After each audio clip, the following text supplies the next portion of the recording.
depuis la France, nous allons vous raconter les nouvelles du jour. La première nouvelle tourne autour du changement climatique. C'est un thème très important dans l'actualité car ses conséquences sont à chaque fois plus remarquables. Aujourd'hui, nous avons un envoyé spécial ou Roland qui nous parlera du thème en profondeur. Nous contactons avec Patricia. Bonjour Inès, merci beaucoup. Nous continuons avec le changement climatique où les températures continuent à monter.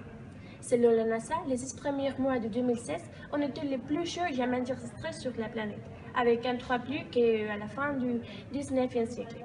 2016 promet d'être l'année de tous les records en matière de climat planétaire. Selon les experts de la NASA, il y a deux indicateurs du changement climatique, la température globale et les glaces arctiques. Les températures, tout d'abord, si le printemps en France a été plutôt frais, avec une température inférieure de 0 degré, sur l'ensemble de la planète, la première mois de 2016 montre une tendance à la hausse qui se poursuit. Autre indicateur du changement climatique, le niveau des glaces dans l'Arctique. Ici aussi, les observations effectuées à la fois au sol et par satellite par l'Agence spatiale américaine sont parlantes. Mais le plus inquiétant concerne les glaces sous des mers terrestres, comme ici en Groenland, où l'Agence spatiale européenne a publié la semaine dernière les résultats de son satellite Cryosat. Entre 2011 et 2014, l'île a perdu 1000 milliards de tonnes de glace, ce qui correspond à une contribution de 0,75 mm par an à la montée globale des océans. Merci beaucoup Inès, c'est tout pour maintenant, nous revenons vers vous. Merci beaucoup. Merci pour votre information, Patricia. Nous recevons une information de dernière minute. Un avion Airbus A320, à bord duquel se trouvaient 150 personnes, dont 144 passagers, s'était crashé mardi 24 mars à proximité de Barcelonnette, dans les Alpes de Provence. L'appareil qui avait décollé de Barcelone peu avant 10 heures devait atterrir en fin de matinée à Düsseldorf, dans l'ouest de l'Allemagne. Il a disparu des écrans radars vers 10h47 et s'était crashé dans une zone difficile d'accès.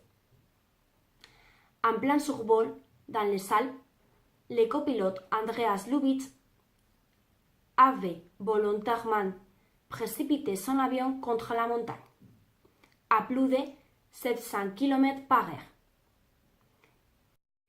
Il y a eu 150 victimes mortelles. Après, la seconde nouvelle du jour est la diminution du tourisme en France à cause du terrorisme. Nous contactons avec Sonia. Bonjour Inès, merci beaucoup. Alors, la menace terroriste a affecté le tourisme en France.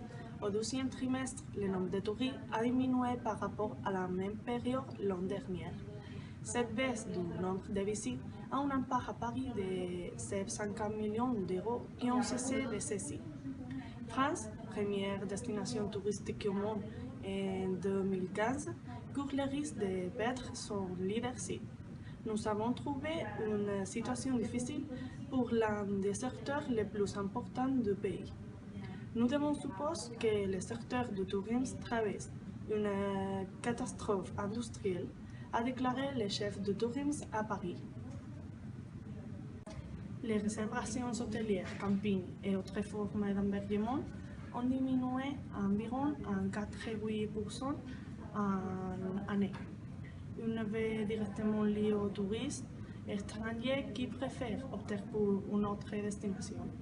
Des endroits comme l'Arc de Triomphe, qui a perdu dans la première moitié de l'année un tiers des visiteurs par rapport à la même période de 2016, où le château de Versailles, en baisse de 20%, montrait la descente.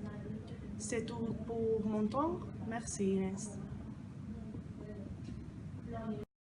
Finalement, nous passons le micro à Virginie qui va nous informer de la météo du week-end. Bonjour à tout le monde.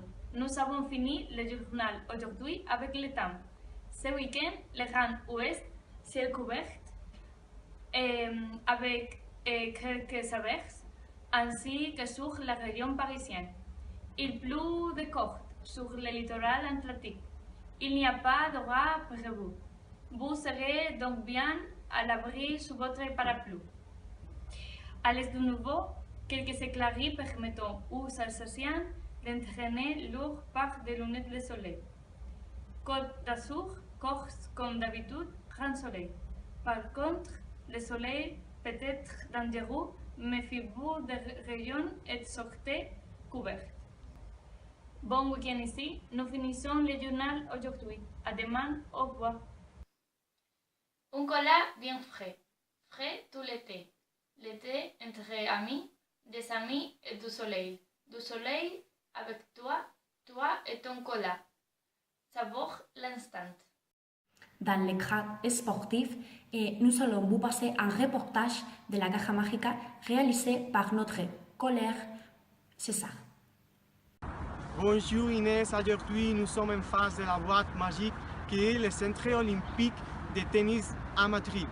Le bâtiment est situé au sud de la ville, dans le parc du Manzanares. Il est l'œuvre de l'architecte français Dominique Perron. Pendant l'année, la boîte magique est ouverte au public et il y a plusieurs activités sportives. Maintenant, on va voir l'intérieur. Évidemment, vous pouvez venir jouer au tennis. Il y a plein de 20 courses de tennis. Et s'il pleut, ne vous inquiétez pas, il y a courses de tennis ouvertes. Si le tennis n'est pas votre truc, vous avez toujours la possibilité de padel, un sport très amusant. Vous pouvez toujours louer un terrain de football pour jouer avec des amis. Oh là là! Et si on perd, vous pouvez toujours aller à la zone de boxing pour se décompresser.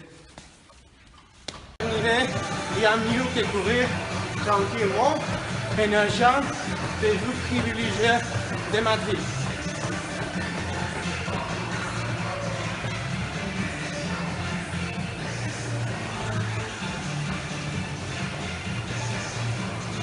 Les boîtes magiques a aussi une piscine, mais aujourd'hui on n'a pas nos maillots devant, donc on devra venir à notre jour.